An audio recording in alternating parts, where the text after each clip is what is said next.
Hey everyone, it's Dr. Sparkle here. And I was thinking because the new episode of Cron Turbo is going to be out pretty soon, but we're still waiting. There's a little bit of work left to be done on it. So in the meantime, I thought just for fun, I would make a little video and upload it for you guys.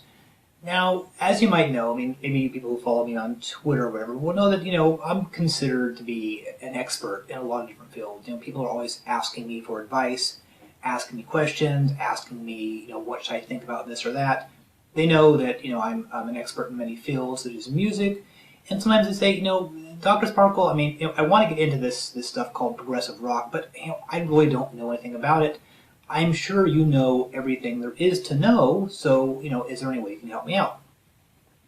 So I came up with this idea of creating kind of like a list of like the top 10 all-time best ever progressive rock albums. And I know a little bit about them. I'm not really like a complete expert in the field.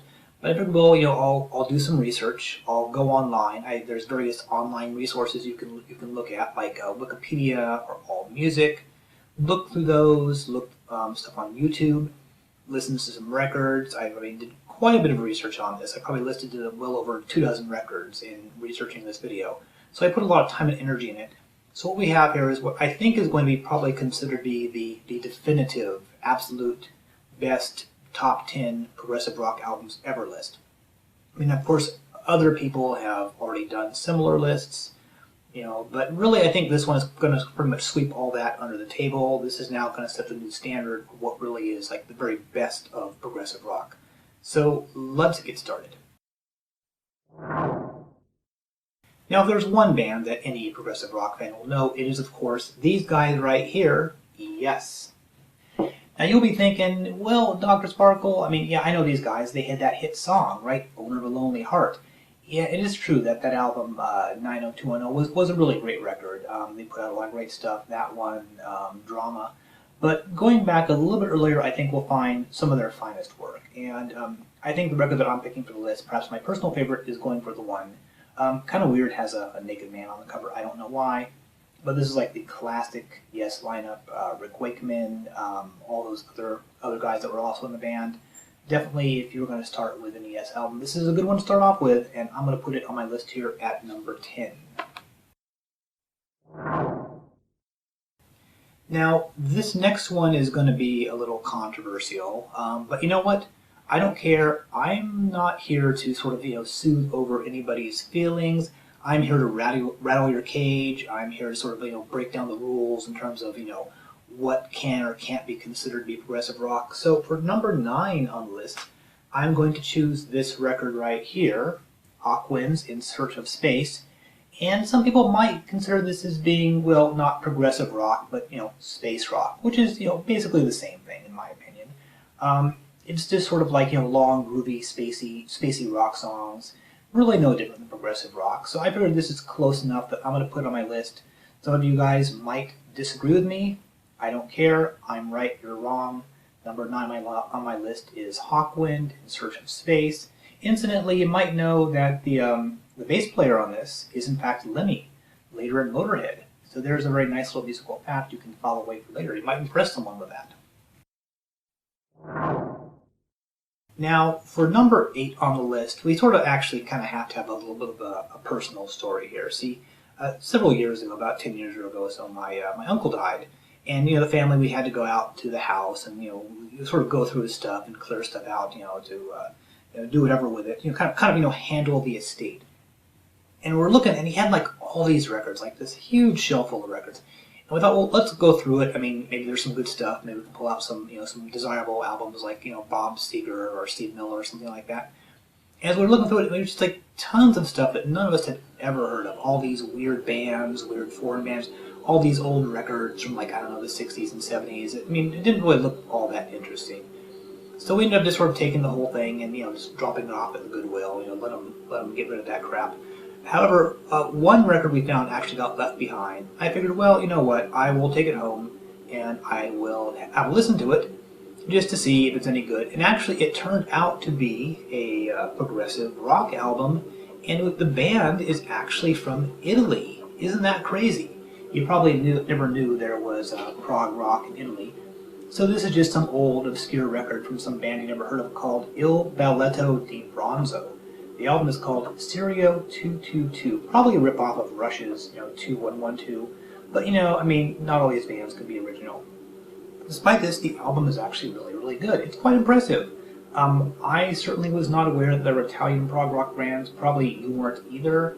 I don't know if these guys are like the only one, but definitely a pretty amazing discovery I made here. Very good record. Maybe next time you're in a used record store, just head out, see if you can like find a copy of it, for like $2 or whatever. Definitely, if you find it, that'll be a really great listen. So keep an eye out for this one.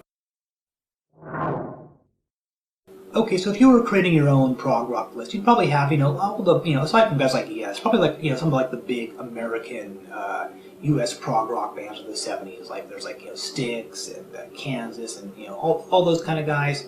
And I'm gonna more or less stay away from that because I want to focus more on like the more hardline stuff, the more obscure, the raw stuff. However, I do have to put this particular album from one of the best American ever prog rock bands, and that of course is Electric Light Orchestra. Perhaps their best album, a New World Record. You might like their other one, Out of the Blue, a little bit better. That was also a huge hit. But I think this one's my favorite. And, this is a bit poppier, a bit less, sort of deep prog rock. But it's still great. It has lots of, orchestral, progressive, pop music in it. A bit poppier than a lot of the stuff on this list, but this album is just so strong, I have to put it on the list, even if it's not quite your hardcore prog rock. So anyway, this will come in at number 7. Now we just mentioned that there was Italian prog rock, but what would you think if I told you there was also prog rock in Germany? I bet you didn't know that. Even crazier, it's called krautrock. Yep, that's something I found when doing research for this. And it turns out that one such krautrock band was one that made a pretty amazing record. Well, we'll discuss that in just a moment. But I think what I put on this list in terms of krautrock was, of course, this semi-classic here. The first Scorpions album, Lonesome Crow. This is their very first record. And it does get categorized as krautrock. And, it's not as good as, obviously their later stuff, like the 80s, the big hits, like Love at First Sting or something like that. But it is a pretty solid album. Definitely sort of dwells into like the realm between progressive rock and hard rock. Like I said, you won't like this as much as their later, their sort of more mature style, but still pretty damn good record. And I just had to put it on this list because you can't beat the Scorpions now, can you? And speaking of progressive rock subgenres, one of course the major ones, the one that keeps going to this very day, is of course progressive metal. And is there a finer progressive rock metal album than Queensryche Operation Mindcrime? Probably not. This of course is the classic 80s prog metal album. I don't know if this is the album that officially invented prog metal, but it's certainly the first prog metal album that really counted. I'm sure you're familiar with this album. It really doesn't need any further explanation on it. Just total classic hard rock, progressive metal riffs, amazing songs, sort of an incredible sort of concept album. It really definitely belongs very high on the list here. But moving on, one of the biggest, I think, progressive rock bands was, of course, one called Emerson, Lake and Palmer. They were a trio, keyboard and drums and bass or something like that. I wasn't really familiar with their music, but I understood that, of course, I had to research them a bit further. A little shortcut I often use is if you're looking for a band, you don't really know anything about their music. When you go into like the used record store, just find the record that there's like the most copies of, because that's always the one that sold the most copies, and it's probably the best. Like if you were looking for Gary Wright, you would go in, you would see a bunch of copies of Dreamweaver, and of course, that is like the best Gary Wright album. So I used this theory, of course, on Emerson, Lake and Palmer, and it turned out wonderfully because the album that I found was Love Beach. Again, this is the only record that I've actually heard, but it's actually turned out to be quite superb. It's sort of a more poppy-ish form of progressive rock. Again, it's all like lots of keyboards, great guitar solos. It's really a pretty amazing album, and I was quite impressed by this, having never heard them before. Definitely a cool record. Emerson, Lake and Palmer is not nearly as famous as some of the other bands that they're covering here, but based on this, this is really top tier stuff that they're putting out here. Now, progressive rock, sort of was pretty influential in the '70s and kind of spread into all sorts of different forms of music. And one of them, of course, was just sort of like, progressive hard rock. And I don't think there was any greater, I'd say no, definitely, there was no greater progressive hard rock band than Queen. And this is sort of one of the absolute sort of pinnacles of sort of '70s hard rock music, '70s progressive music. This is, of course, Day at the Races, like the big hit song Bohemian Rhapsody. They used all these different instruments. They sort of stretched out the limits of hard rock music at that time. Again, certainly this would probably be on the top 10 list of almost any musical genre at all.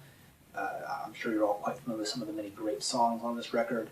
I'm going to put it right here we are at number 4 at the moment on the list. So number 4 on the list, Queen's Day at the Races. Now, we're down to the final 3 here. You're probably wondering, wow, I mean, these are all like really great records, of course, but what's going to be number 3? I mean, there's so many great prog rock bands. I've listened to lots of them, and in this list, I'd say would be the creme de la creme. Some choices are going to be pretty obvious. Some might surprise you, but one of the hugest prog bands, of course, is Canada's Rush. They became quite popular like around 1980, 1981 or so. Their earlier music was, I mean, perhaps not quite as sophisticated as it later was. They really kind of peaked in the '80s when they started introducing, keyboards and synthesizers and that kind of stuff in the music. Because really, I mean, what is progressive rock without a keyboard? You know what I mean? So, of course, Power Windows was perhaps sort of like their pinnacle of creativity. They sort of kept getting better. This is perhaps their best album. You might disagree. I mean, maybe you like something else instead. I mean, I don't know, like Moving Pictures or something like that, which is, of course, is a very good album. This one also had a big hit on it. The Big Money. I'm sure you saw that video on MTV a lot back in the day. Definitely, this is sort of where they had reached like their furthest form of musical progression, and they kind of leveled off after this, and they're still okay, but really. By all means, the all-time best Rush album has got to be, in my opinion, Power Windows. Okay, guys, so we're all the way down to number 2, and you might be wondering, wow, what could possibly be next? Well, this one will actually surprise you, I think, a lot. Now, of course, you are all familiar with Phil Collins' band Genesis. That was the band he was in before he went solo. And they had like a lot of big hits like Invisible Touch and Land of Confusion and all that kind of stuff. And you might think, what do they have to do with prog rock? I mean, they're not progressive music. They're sort of like great '80s pop music. And it turns out, I thought the same thing too until I was, doing my research, for this video. And it turns out that Genesis actually did make progressive rock music before they became a big, huge, popular band. So I decided, well, you know what? In order to investigate, I'm going to have to go like all the way back to like the earliest part of Genesis's career and figure out what the music was like. So I did, in fact, sort of dig pretty deep here, and actually found their very first album, their self-titled debut. I think this came out in 1980 or so. It's still the same Genesis, we know and love, Phil Collins and Mike Rutherford and the other guy, but it's a bit raw, a bit more experimental.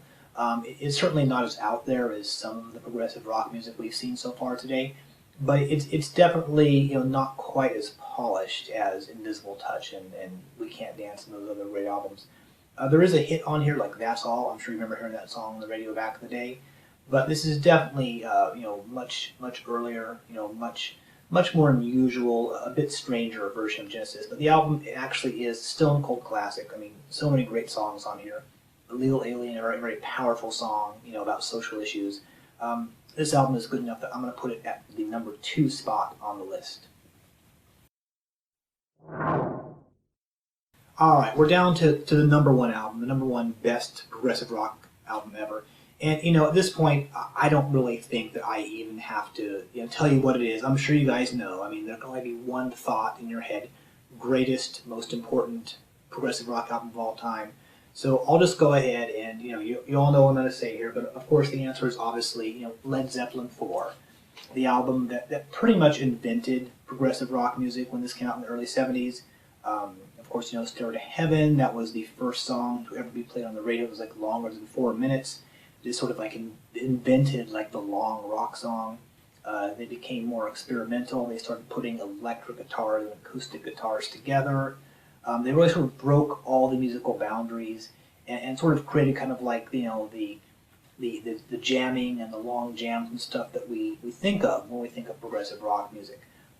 So obviously, I mean, you could not make a greatest progressive rock albums list without putting this album at #1. I don't think I can't think of anything else that really seems close. Definitely the most influential progressive rock album of all time.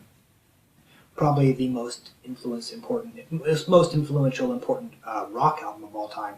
So yeah, obviously, Led Zeppelin 4, takes the #1 spot on this list. I don't think anyone was really thinking that could possibly be anything other than this. So there we go. We have it. I mean, this is my list. You might have your own list that you think is better. It's probably not. I mean, like I said, I've done the research. I've listened to good 20, 30 progressive rock albums. Went on YouTube. Went on Wikipedia. Did all this research. I'd say that if you are new to the genre, I mean, these 10 albums would be like sort of like a starter pack. It would sort of really get you in to know the music. You hear all the major landmarks of progressive rock album. You could explore further. I mean, I don't know that you necessarily need to. I think pretty much, you would have the entire genre covered with these 10 albums. But by all means, if you like this stuff, I mean, go out and find the more obscure stuff. I think this is pretty much, a very broad selection of the very best that the genre has to offer. Well, at any rate, thanks so much for watching the video. We'll have another video out for you soon, and if you're not familiar with Crontendo, by all means, check it out. It's not related to this, of course, something completely different. But for those of my various loyal fans who look to me for musical guidance and things, I hope you found this video educational and enlightening. Thanks a lot.